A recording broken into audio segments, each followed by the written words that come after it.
में वह जो प्रकृति से बना हुआ वस्तु है, उसका नाश होना निश्चित है। यहाँ पे 2 ही पदार्थ हैं जो हमेशा बने रहते हैं।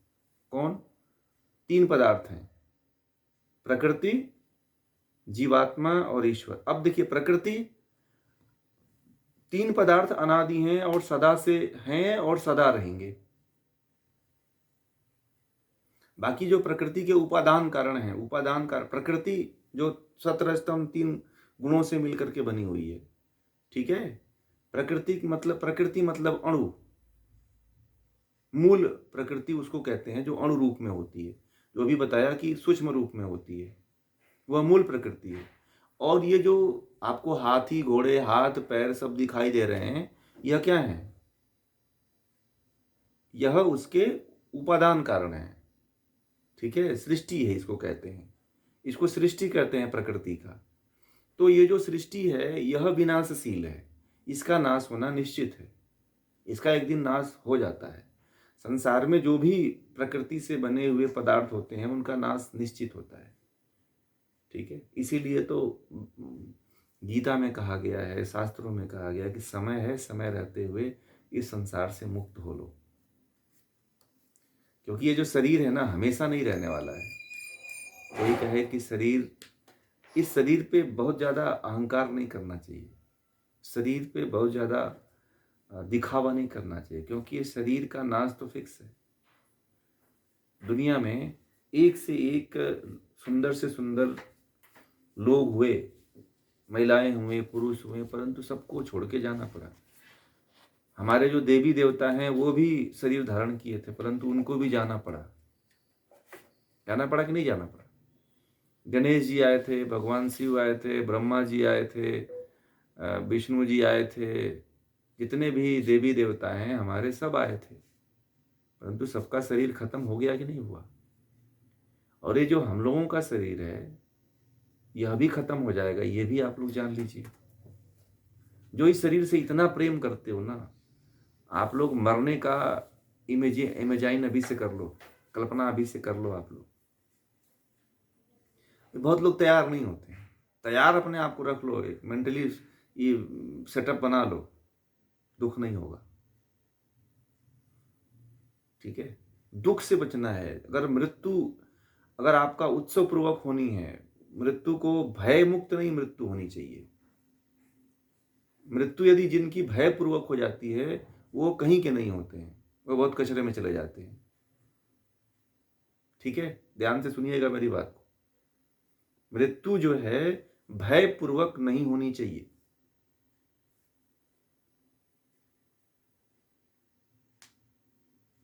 बात समझ में आ गई? मृत्यु हमेशा उत्साह पूर्वक होना चाहिए। आपके मतलब नॉलेज में होना चाहिए कि मेरी मृत्यु हो रही है, और फिर आपको वहां पे कोई भय नहीं होना चाहिए। इसलिए अपना एक मेंटल स्टेटस बना लो, आप लोग कल्पना कर लो, और उसको बना करके एक स्थान पे रखो, एक जगह दो उसको, कि अगर मेरी मृत्यु आ जाएगी तो मैं उसे स्वीकार कर लूंगा, मैं दुखित नहीं होऊंगा। मृत्यु का भय, इसी को क्या बोलते हैं योग दर्शन में? कौन बताएंगे? अभिनिवेश। ये अभिनिवेश का प्रयोग बता रहा हूं आप लोगों को। अभिनिवेश का नाश हो जाएगा यदि जिस दिन आप लोगों ने आज ही से सेटअप बना के रख दिया कि मुझे तो अगर मृत्यु आएगी तो मैं डरूंगा नहीं, भयभीत नहीं होऊंगा, और स्वीकार कर लूंगा कि बस अब तू जिस तरह से मुझे लेके जाना चाहती है तू ले जाओ, ठीक है? उस समय आपको भय नहीं होना चाहिए, ठीक है? ये तैयारी यदि आप लोगों ने कर लिया, बहुत महत्वपूर्ण बात बता रहा हूं, ध्यान रखिएगा, ये बहुत महत्वपूर्ण बात है जीवन की। ये बातें कोई नहीं बताता है।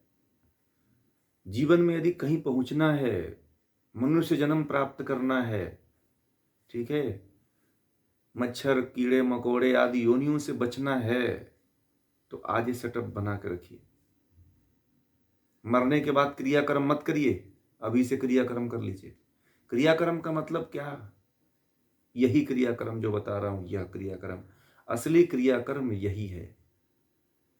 कि मेंटली सेटअप बना लीजिए कि एक ना एक दिन तो मरना है, और जिस तरह से मेरी मृत्यु होगी, चाहे बीमारी से होगी, चाहे रोग से होगी, चाहे एक्सीडेंट से होगी, या कोई मार देगा, ठीक है, किसी भी अवस्था में होगी, किसी तरह से भी होगी, यदि मृत्यु आती है तो मैं इसको स्वीकार कर लूंगा। मैं डरूंगा नहीं, मैं भयभीत नहीं होऊंगा।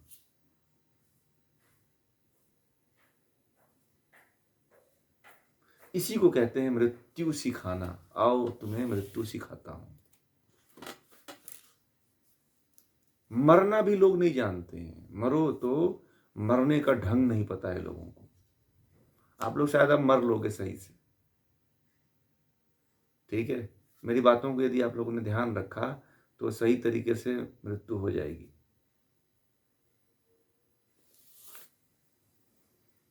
अभिनिवेश पे यदि बोला जाए ना तो कम से कम 1 हफ्ता चाहिए। मृत्यु पे बोला जाए तो कम से कम 1 हफ्ता चाहिए। मैं बता रहा हूँ, बहुत बोलने का है इस पे। बहुत सी ऐसी रहस्यमयी बातें हैं जो जानना चाहिए।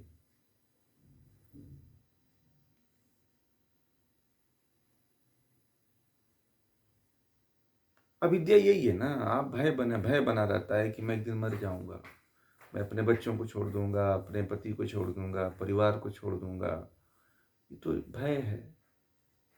ये तो सब रंगमंच है, नाटक, सब अपना अपना रोल अदा कर रहे हैं। जैसे फिल्म में एक्टर आता है, अपना रोल अदा कर। जी हाँ, अविद्या जन, इसीलिए तो मैंने कहा कि आज ही से एक तय कर लीजिए, एक सेटअप बना लीजिए, पूरा एकदम तैयार कर लीजिए अपने आप को कि मेरी मृत्यु कैसी भी होती है, किन्हीं परिस्थितियों में भी होती है, तो मैं भय नहीं करूंगा, डरूंगा नहीं, रोऊंगा नहीं। भगत सिंह और चंद्रशेखर आजाद जो है, जीते जी मृत्यु पे विजय प्राप्त कर लिए थे। न उन्होंने, उनके आंखों से आंसू आई, न अपने माँ को रोने दिए, न अपने परिवार को रोने दिए, फांसी को चूम लिए। समझिए वो योद्धा कितने महान रहे होंगे, जो हमारे देश को आजाद कराने के लिए जो है फांसी को जीते जी चूम लिए। आप लोग सोचो, हम जब सोचते हैं कभी कभी तो कहते हैं कि उनकी महानता अद्भुत होगी। वो कहीं कम उम्र में इतने महान थे, इतने योद्धा थे वो लोग कि मतलब कि आज़ादी के लिए जो है अपने अपने खुद जो है फांसी पे चढ़ने के लिए उतावले होते थे कि मैं चढ़ूं पहले। भगत सिंह को फांसी सुनाई गई तो सुखदेव कहा कि अरे मैं रह के क्या करूंगा, अब मुझे तो मरने का बड़ा शौक पहले से ही है, ठीक है। पहले मरने का शौक रहा करता था। क्रांतिकारियों में भारत के ऐसे ऐसे क्रांतिकारी हुए हैं कि मरने का शौक किसको हो सकता है, बताइए। कभी आप लोगों ने सोचा है कि मरने का भी शौक होता है? जानकर के जो है असेंबली में जो है बम फेंके कि हम इस पूरे भारत में, भारत के लोगों के बीच में यह क्रांति जगे कि फांसी के फंदे पे लोग चढ़ने के लिए आए। तो भगत सिंह कहे कि छोड़ो अब दुनिया, मैं बहुत से क्रांतिकारियों की बात नहीं कहूँगा कि तुम जाओ फांसी पे चढ़ो, मैं खुद चढ़ के और लोगों को आह्वान करूंगा कि फांसी पे चढ़ो और भारत माता को आजाद कराओ। समझो आप लोग कितने, और हम लोग तो कुछ नहीं है, सब कुछ होते हुए भी सब कुछ कर ले रहे हैं, परंतु मृत्यु को नहीं जीत पा रहे हैं। देखिए ज्ञान क्या है, ज्ञान रोज प्रतिदिन कोई ना कोई पन्ना खुल जाता है ज्ञान का।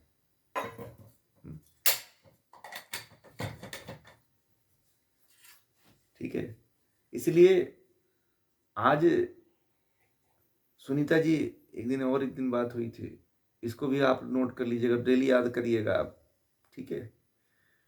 कुछ और आप एक दिन याद करती हैं, इसको भी याद कर लीजिएगा कि अब तो मरना है और मैं तैयार हूं अगर मृत्यु आती है ठीक है, तो मैं चलने के लिए तैयार हूं, ठीक है। आप प्रयोग बता रहे हैं, तो मैं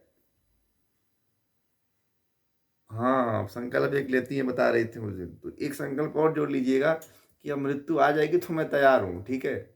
और मैं इसके लिए तैयार हूँ और मुझे खुशी है कि मेरी मृत्यु आ रही है, ठीक है? ये ऐसा भाव होना चाहिए।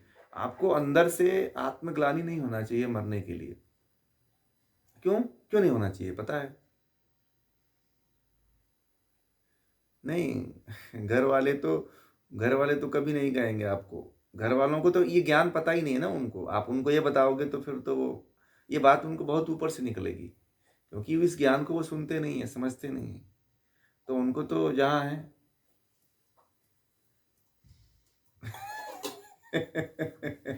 मोह में नहीं है।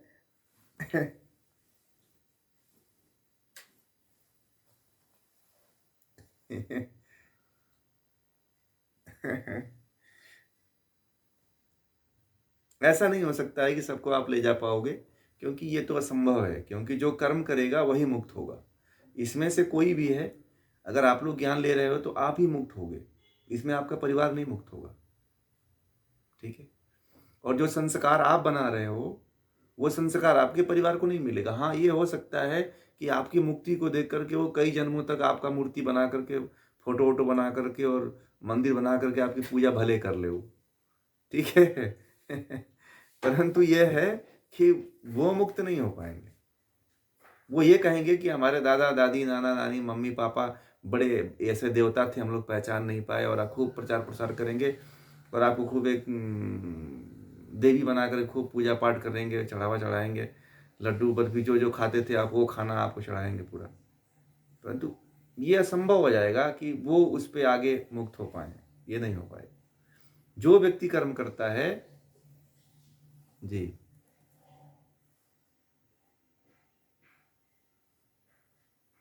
वो उनको उनकी यात्रा जैसे आप लोग जहां से शुरुआत किए हो वहीं से उनकी शुरुआत करनी पड़ेगी, तो ही वो संभव हो पाएगा। तो विवेकानंद जी कहते हैं ना, विवेकानंद जी कहते हैं कि चाहे आज इस यात्रा को शुरू कर लो। वेदांत के सबसे पहले उन्होंने वेदांत की शिक्षा रामकृष्ण परमहंस से लिया था, ठीक है? तो रामकृष्ण परमहंस उनके साथ करीब 19 शिष्य थे उस समय, जिस समय वो अ, वेदांत की शिक्षा ले रहे थे। तो वो कहते थे कि तुम यात्रा चाहे आज कर लो, चाहे इस जन्म में कर लो, चाहे अगले जन्म में करोगे, चाहे 10 50 84 लाख योनियों से आके करोगे, यात्रा तो तुम्हें यहीं से करनी पड़ेगी, ठीक है? और बिना यहां से किए हुए तुम जा ही नहीं, क्योंकि दूसरा मार्ग ही नहीं है कोई। और मैं आप लोगों को यह भी बता दूं कि जीवात्मा के मुक्त होने का कंडीशन यह है कि जीवात्मा को ज्ञान होना चाहिए। जीवात्मा जब तक ज्ञान प्राप्त नहीं कर पाती है तब तक वह मुक्त होने के एबल नहीं हो पाती। एबिलिटी होना चाहिए मुक्त होने के लिए, ध्यान रखिएगा। मुक्त होने के लिए, मुक्ति प्राप्त करने के लिए एबिलिटी की जरूरत होती है। वह एबिलिटी है ज्ञान। मैं इसीलिए कहता हूं कि जो भक्ति करता है, जो पूजा पाठ करता है, कर्मकांड करता है, वह मुक्त नहीं हो पाएगा। अब आप लोग समझ गए इस बात को,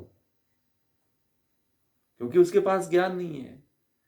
मुक्ति के लिए एबिलिटी होती है, जो भक्ति योग जो भक्ति करते हैं उनके पास नहीं है, जो कर्मकांड करते हैं उनके पास नहीं है। इसीलिए बेचारे वो मुक्त नहीं हो पाते हैं और ना हो पाएंगे, ठीक है? उनको हजारों जन्म लग जाएंगे, ठीक है? और भगवान श्री कृष्ण ने तो गीता में ये भी कहा है कि तुम यदि योग के पथ पे चल रहे हो, तो ये किस मार्ग पे आप लोग चल रहे हो? इस योग पे पथ पे चल रहे हो। इस मार्ग पे चलते हुए तुम्हारी मृत्यु भी हो जाती है, तो तुम्हारा जो अगला जन्म होगा वो अच्छे माँ बाप के यहाँ होगा, और जल्दी ही तुम ध्यान ज्ञान प्राप्त करके साधना करके मुक्त हो जाओगे।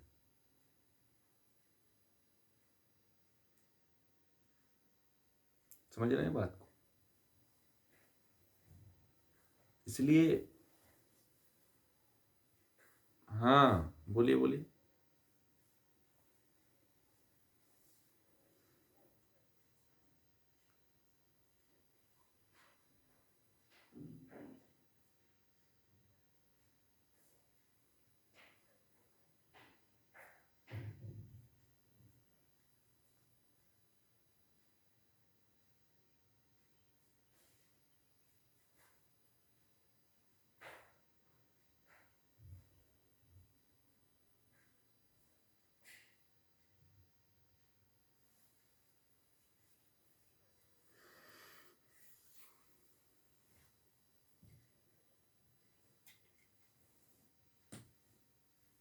ऐसे ही होना चाहिए। मृत्यु मृत्यु मृत्यु के लिए ऐसे ही होना चाहिए। नहीं, हंसते खेलते परमात्मा को नहीं भूलना है।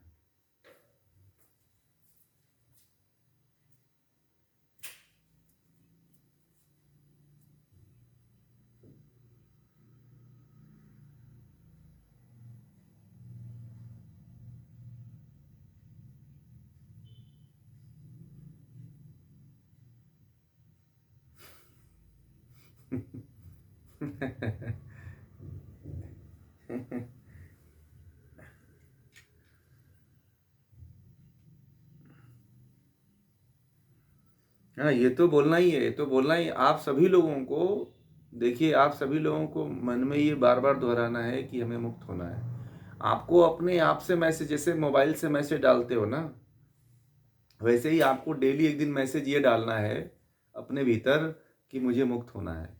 मुझे मृत्यु अगर आती है तो मुझे स्वीकार कर लेना है। मुझे आत्मा को जानना है, मुझे प्रकृति को जानना है, मुझे साधना करनी। ये बात अपने मन में बार बार डेली दोहराओ उठते हुए, ठीक है? तब जाकर के कहीं आपका लक्ष्य पूरा हो पाएगा, ठीक है? तो मृत्यु की बात चल रही थी।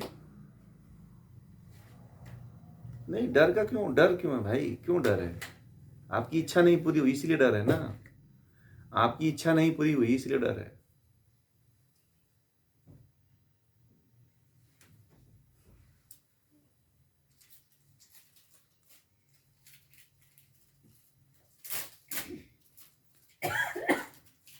अच्छा, ये बताइए, इसमें से कितने लोग हैं जिनको मृत्यु का, मैंने कहा मृत्यु को आमंत्रण दो, कितने लोग किनको डर लग रहा है?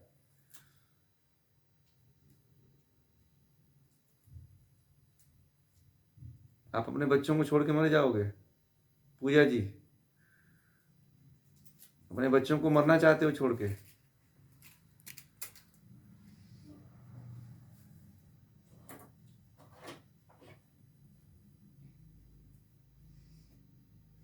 क्यों नहीं लगता है?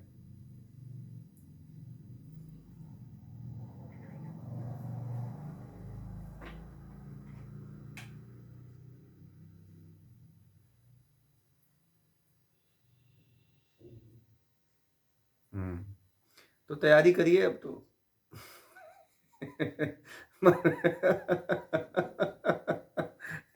मरने की तैयारी है।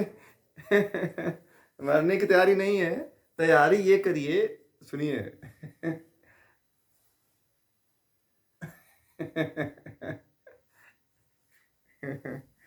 देखिए, इसमें क्या करना है। जी बोलिए। देखिए अभी, हाँ बोलिए, अभी बोलिए।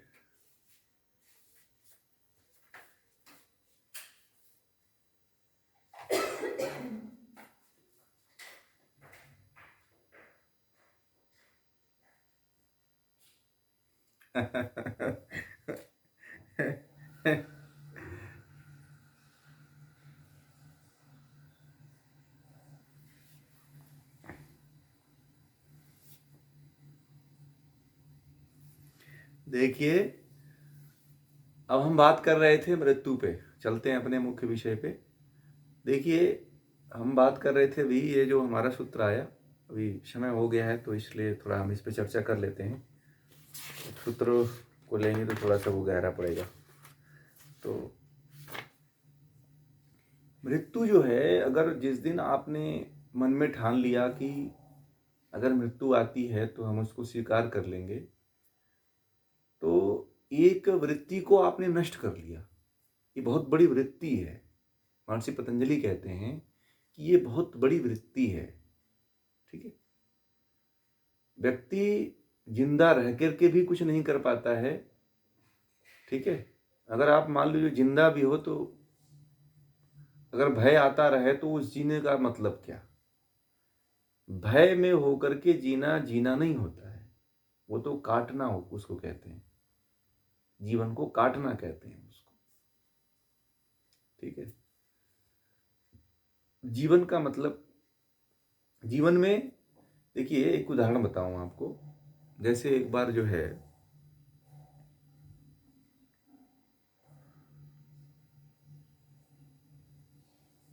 एक बार एक राजा था। तो वह अपने गुरु के पास जाकर के शिक्षा लिया करता था, ज्ञान लिया करता था। और उसकी दो तीन रानियां थी। ठीक है। तो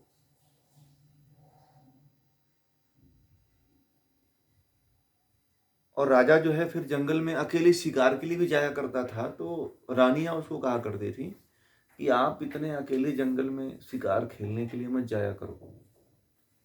तो राजा कहता था कि हमारा तो यह कर्तव्य है कि राजा, जो राजा बनता है इस राज्य का, वह अकेले ही शिकार करता है, तो ही तो राजा बन पाएगा।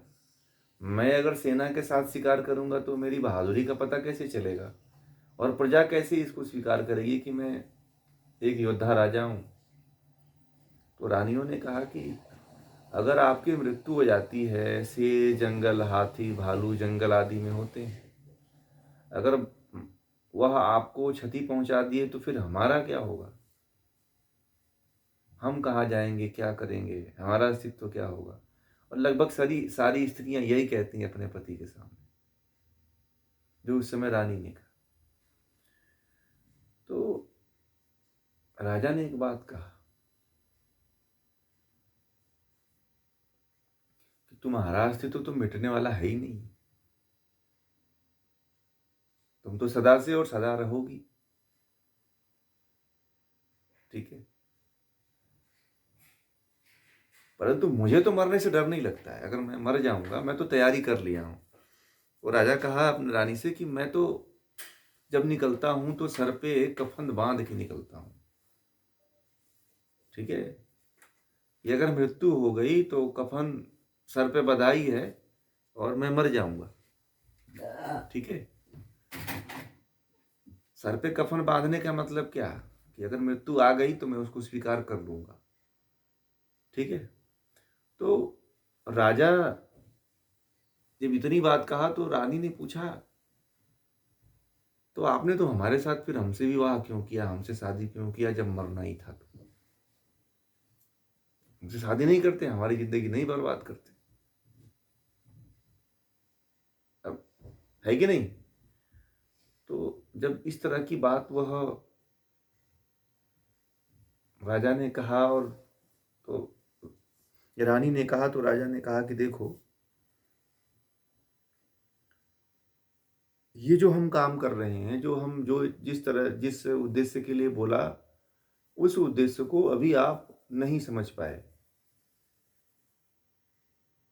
तो फिर बोला कि इसके लिए आपको थोड़ा सा गुरु के पास जा आचार्य के पास, गुरु के पास जा करके, जो उनके पुरोहित हुआ करते थे, ये जो उनके गुरु हुआ करते थे, उनके यहाँ जा करके बोले कि आप जो है जा करके शिक्षा लो, ज्ञान लो।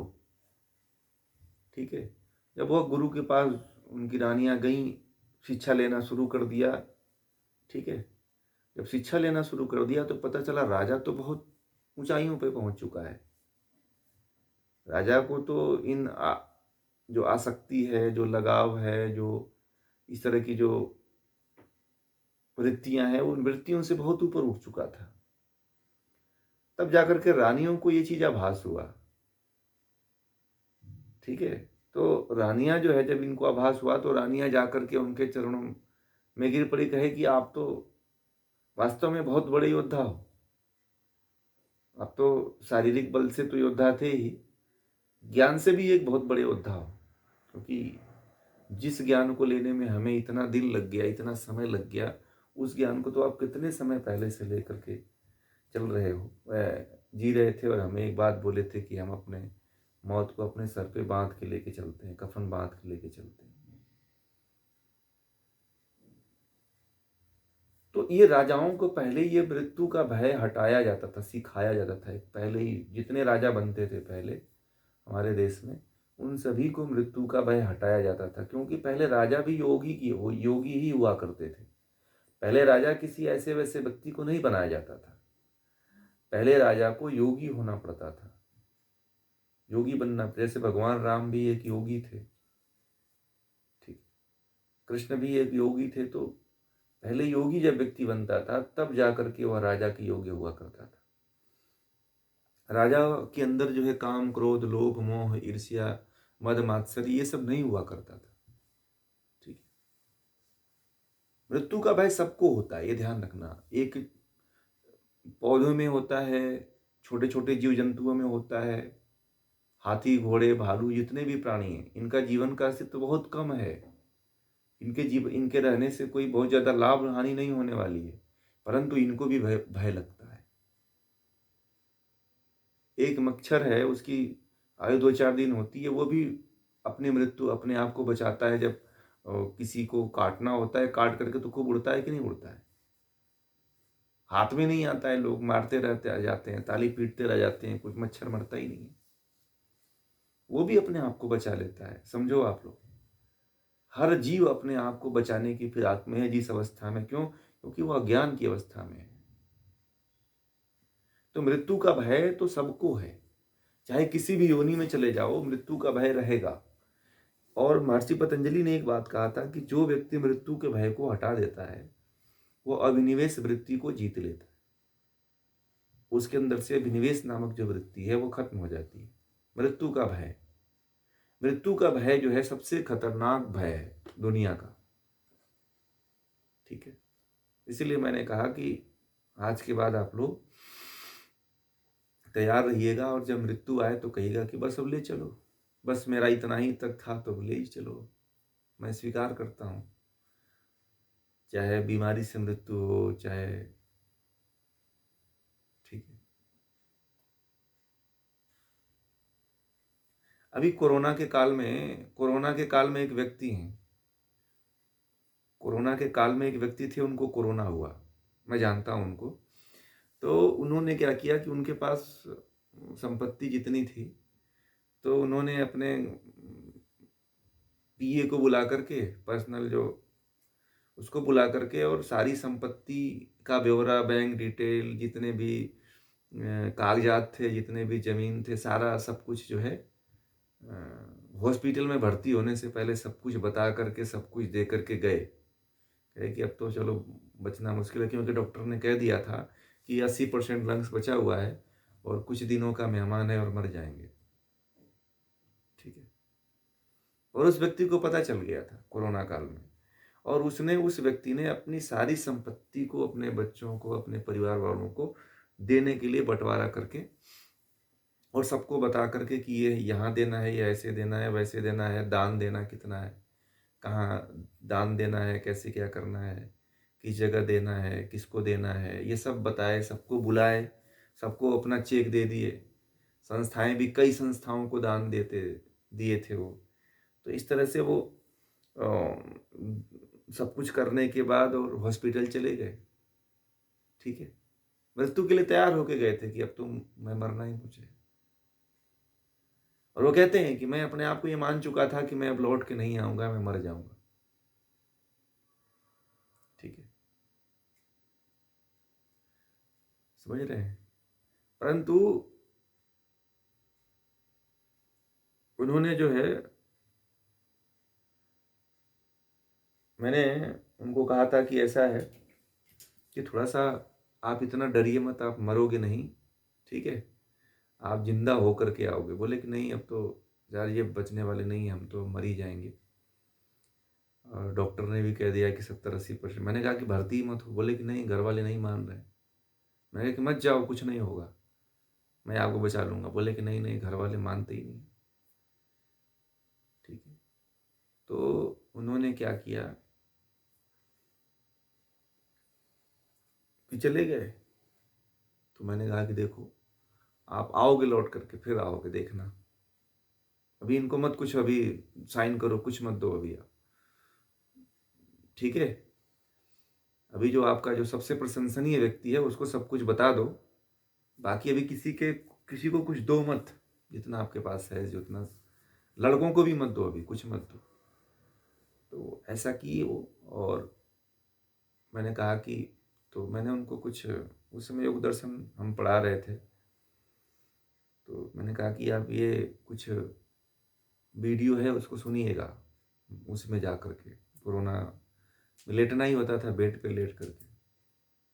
ठीक है, तो वीडियो को सुने गीता, तो उस समय उनको लगा कि हाँ, अब तो मैंने महर्षि रमण की कहानी आदि को बता रखा था, उसमें उदाहरण दिया था अभिनिवेश आदि में, तो उनको वो बात बड़ा जच गई। ठीक है, मरने वाले थे परंतु अब वो स्वीकार कर लिए कि चलो मैं भी अब मृत्यु को बुला लेता हूँ, अब मरूंगा तो कोई अब भय नहीं रहेगा। ठीक है, और इस तरह से करते करते वो मृत्यु से जीत गए और फिर वापिस आ गए।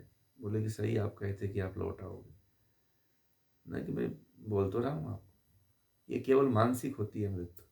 और कोरोना में अधिकांशतः लोग तो केवल ऐसे ही मर गए अज्ञानता के कारण। ठीक है, एक गांव में एक व्यक्ति को जैसे चूहा काट दिया था और उसको लगा कि उसको सर्प ने काट दिया है। ठीक है, और वह व्यक्ति मर गया, पता है आप लोगों को, वो व्यक्ति मर गया। ऐसे ही था कोरोना के समय में, लोगों को लगता था कि मुझे कोरोना हो गया तो मैं नहीं बचूंगा, तो वही चूहा काटता था और उनको लगता था कि मुझे सर्प ने काट लिया। तो मृत्यु का भय खाली बस निकाल के देखिए आप और जी जाओगे। आप सभी लोग मरोगे नहीं इतना जल्दी। मैं इसलिए तो कह रहा हूँ, ये कला सीखना जान जाओ, आपकी उम्र बढ़ जाएगी। आप लोग इतना जल्दी नहीं मरोगे फिर। ठीक है जी, हाँ बोलिए।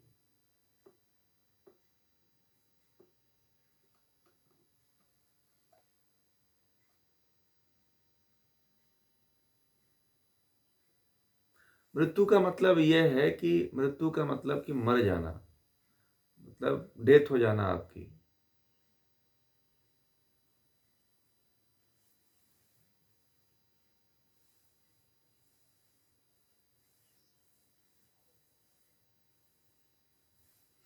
तो वो, हाँ,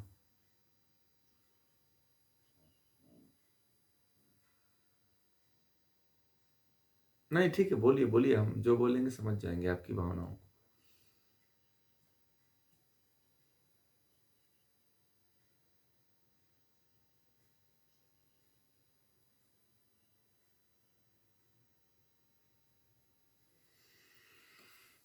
ये भाव आपके अंदर, ये तो थोड़ा ऊंची वाली बात है कि आपको हर समय ये भाव होना चाहिए कि मैं आत्मा हूं। अगर ये भाव आपके अंदर है कि मैं आत्मा हूं, ठीक है, मैं आत्मा हूं, परंतु ये पूरा ज्ञान अभी नहीं है ना, खाली बस इतने कह करके कि मैं आत्मा हूं। अगर केवल आपको इतना ज्ञान है तो भी फिर आप अज्ञानता में आ जाओगे। अभी पूरा ज्ञान ये नहीं है। जैसे केवल अपने आप को ये आप मान लो कि मैं केवल आत्मा हूं, तो भी आप पूर्ण ज्ञान में नहीं हो। आपको इसके जड़ से पकड़ना पड़ेगा कि मैं आत्मा कहाँ से हूं। तो इसके लिए आपके आत्मा के संपूर्ण स्वरूप को जानना पड़ेगा, और इसके लिए आपको प्रकृति को जानना पड़ेगा कि प्रकृति क्या है। हाँ, केवल आप इसको मानते हो कि मैं आत्मा हूं, तो भी आपका ज्ञान अधूरा है, आप परिपूर्ण नहीं हो। ठीक है, आप इस चीज को समझिएगा।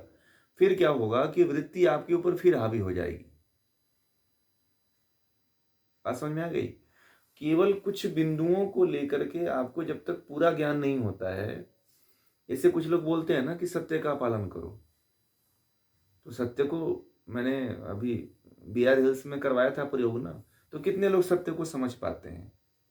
मैंने बोला सत्य का प्रयोग करवाया था ना वहां पे, तो यम नियम का प्रयोग करवाया था, तो यम नियम में कितने लोग फेल हो गए? लगभग सभी फेल हो गए। कोई नहीं इसके प्रयोग को पूरा 100% बता सका, ना कर सका। हाँ, आत्मनिरीक्षण कोई कर नहीं पाया, सत्य का प्रयोग नहीं कर पाया, अहिंसा का प्रयोग नहीं कर पाया, ठीक है, अस्तेय का प्रयोग नहीं कर पाया, सब में व्यक्ति फेल हो जा रहा था। तो कारण क्या है कि हमें पूरा ज्ञान होना जरूरी है। ठीक है, हाँ, आत्मा के स्वरूप का पूरा ज्ञान अगर आपको जिस दिन हो जाएगा। अब देखिए, ये उपदेश सब लोगों को पता है, जो आप कह रहे हैं ना, ये सबको पता है। सब लोग जानते हैं कि नहीं जानते हैं कि आत्मा मरती नहीं है, गलती नहीं है, जलती नहीं है, सूखती नहीं है, सबको पता है। परंतु भय फिर क्यों हो जा रहा है? कहीं ना कहीं अज्ञानता है, इसीलिए भय आ जा रहा है ना। ज्ञान का मतलब है कि नहीं नहीं, वो भी नहीं, वो भी नहीं, आप नहीं नहीं नहीं, वो भी नहीं है। इसमें क्या है, जब तक पूरा ज्ञान नहीं होगा आपको, ठीक है, जब तक पूर्ण रूप से प्रकृति का ज्ञान नहीं होगा, पूर्ण रूप से जीवात्मा का ज्ञान नहीं होगा, पूर्ण रूप से ईश्वर का ज्ञान नहीं होगा, तब तक आप इस तरह से सुनते रहोगे, धारण केवल बात करते रहोगे, परंतु आप उससे निकल नहीं पाओगे, क्योंकि अधूरा ज्ञान है। ठीक है, अधूरे ज्ञान, अभी क्या है कि किसी को पूरा ज्ञान नहीं बताया जाता है। ठीक है, उनको क्या आधा अधूरा ज्ञान बता दिया जाता है और उसी पे उनको चलाया जाता है। मैं आप लोगों को क्यों जोड़ता हूं इससे, ठीक है, मैं जो मेडिटेशन कराता हूं, अब वो मेडिटेशन कर तो लेता है, व्यक्ति मेडिटेशन कर लेगा और अपने जीवन में उपयोग भी कर लेगा। ठीक है, उसमें करीब समझिए कि कहीं ना कहीं अगर उसको ज्ञान नहीं है, ठीक है, तो वह व्यक्ति पुनः उसको मेहनत करनी पड़ जाएगी। ठीक है, आजकल मेरे पास विपश्यना का प्रेक्षा ध्यान के बहुत से साधक हैं जो मुझसे पूछते हैं, करके आते हैं ना, 15 दिन 1 महीने का कोर्स होता है ना, वहां पे जाते हैं विपश्यना सेंटर आदि में, ओशो के भी सेंटर में जाते हैं, प्रेक्षा ध्यान वाले में भी, जैन जैन लोग के आश्रम में भी जाते हैं ध्यान करने के लिए लोग। तो वहां से आते हैं जो लोग ना, तो वहां जितने दिन रहते हैं वो ठीक रहते हैं, परंतु आने के बाद जैसे पहले थे वैसे ही हो जाते हैं। ले देखे पूरा बराबर रेत, पूरा रेत का पूरा कीला ढह जाता है। ठीक है, वैसे के वैसे फिर हो जाते हैं। क्यों? हमारे भीतर कोई ज्ञान अस्थायी रूप से क्यों नहीं टिक पाता है? हमारी बुद्धि कैसी है? रेत वाली बुद्धि है। हमारी बुद्धि कैसी है? कंबल वाली बुद्धि है। रेत पे घर टिकता है क्या? कंबल में छेद होता है क्या? बताओ, कंबल में सुई से छेद करके देखिए, दिखाई देता है? क्यों नहीं दिखाई देता?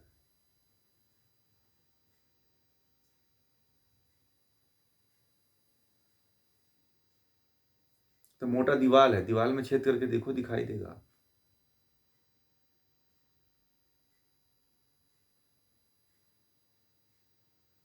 हम्म। बुद्धि हमारी छलनी है, छन्नी है, छन्नी। उसमें से कुछ टिक नहीं रहा, गिर जा रहा है। क्यों गिर रहा है? क्योंकि पक्का ज्ञान नहीं है। दीवाल में पक्का है तो दिखाई देता है, ठीक है, और कंबल में छेद करो, कपड़े में छेद करो तो छेद नहीं दिखाई देता है। समझ में आ गई बात? तो अधूरा ज्ञान, अगर आपको पूरा, जब तक पूर्ण ज्ञान नहीं होता है तब तक आत्मा को जान नहीं पाओगे, मैंने पहले ही कहा। ठीक है, ये जो सूत्र, जो शब्द कहे गए हैं, इनको गहराई से जानो आप। आत्मा अमर है, ये बात कह दिया गया। अमरता से क्या समझते हो? कुछ नहीं जानते हो। पूछे अमर का मतलब क्या, कैसे, किस तरह से, तो नहीं बता पाएंगे, क्योंकि इसका अर्थ आपको बताया ही नहीं गया है, इसकी गहराई में उतारा ही नहीं गया है। आपको अधूरा ज्ञान, आधा अधूरा देकर के ज्ञान बस रास्ते पे घुमाया जा रहा है। बात समझ रहे? मैंने क्या कहा कि मुक्ति की एक एबिलिटी है, योग्यता है, वो है ज्ञान, अविद्या का नाश और विद्या की प्राप्ति। ठीक है, जिनको विद्या की प्राप्ति नहीं होती है वो कितना भी प्रयास कर लें, ठीक है, क्रिया कर लो, तप कर लो, ये कर लो, वो कर लो, कुछ नहीं मिलता है। मैंने मूल जड़ को क्यों पकड़ा है, मैंने ये इस उद्देश्य से इस मुहिम को क्यों शुरू किया है, इसके पीछे बहुत बड़ा रहस्य है। इसके पीछे मैं ये जो कार्य कर रहा हूँ, ये इसलिए कार्य कर रहा हूँ कि अधिकांशतः लोग ठगे गए हैं। जितने लोग अभी धर्म से, अध्यात्म से जुड़े हुए हैं, उनमें से 99% लोग ठगे जा रहे हैं। कितने लोग? 99% की बात मैं कर रहा हूँ। 99% लोग ठगे जा रहे हैं। आप लोग देख लो अपने आस-पास, फिर मुझे बताना आप लोग।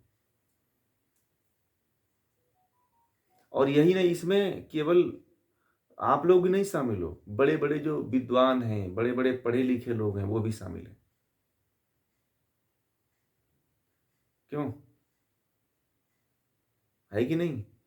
आपको अब तो आपको ये भी बता दूँ कि हमारे साधु सन्यासी भी ऐसे ही हैं। आजकल के जो साधु सन्यासी हैं, उसमें से कोई बिरला 1 आध 2 निकल जाएगा ना, तो सब ऐसे ही वो भी भटक रहे हैं बेचारे। मुझे ये बातें नहीं कहनी चाहिए, परंतु मैं कहता हूँ कभी-कभी।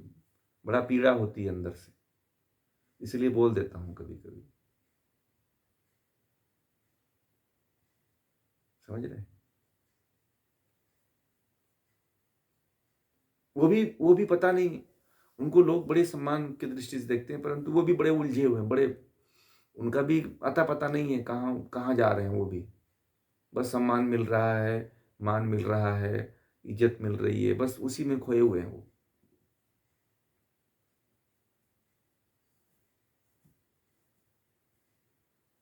एक लोग मुझे कहे कि आप कथा कहो ना, आपके पास बहुत ज़्यादा भीड़ जुट जाएगी। तो मैंने कहा कि मैं भी उसी भीड़ में शामिल हो जाऊँगा। ठीक है? आपके पास बहुत पैसे आ जाएँगे। समझ रहे हैं? मुझे ऐसे लोग कहते हैं कि आप छोड़ो ये सब, लोगों को मूर्ख बनाओ तो ही लोग आपके पास ज़्यादा आएँगे। आप अच्छी ज्ञान की बातें करोगे ना, तो आपके पास कोई नहीं आएगा। मैंने कहा कि ठीक है, मैं भी देखता हूँ। ऐसे लोग मुझे बोलते हैं कि आप इतने ज्ञान की अच्छी-अच्छी बातें करते हैं ना, वो लोगों को समझ में नहीं आती। जितने आप उनको मूर्ख बनाओगे ना, तो आपके पास बहुत भीड़ आएगी। पागलों की फ़ौज इकट्ठा हो जाएगी फिर।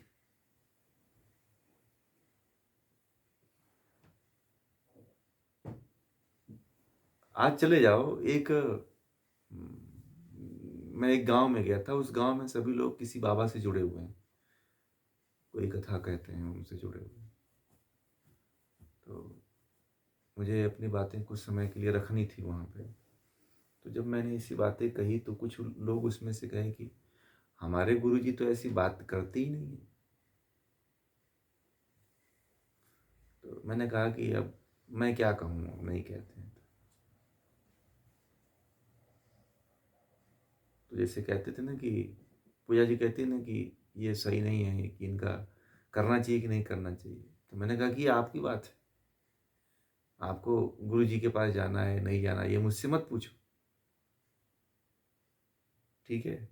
ये आपको निर्णय लेना है कि जाना है कि नहीं जाना है, करना है कि नहीं करना है, कहाँ जाना है, कहाँ नहीं जाना है, ये आपके ऊपर निर्भर करता है। अब मैं मुझसे मत कहलवाओ। ठीक है? किसी का मैं बुराई नहीं करूँगा, किसी का अपमान नहीं करूँगा। हाँ, बस ये मुझे दुःख होता है कि व्यक्ति सही रास्ते पे नहीं है, बस।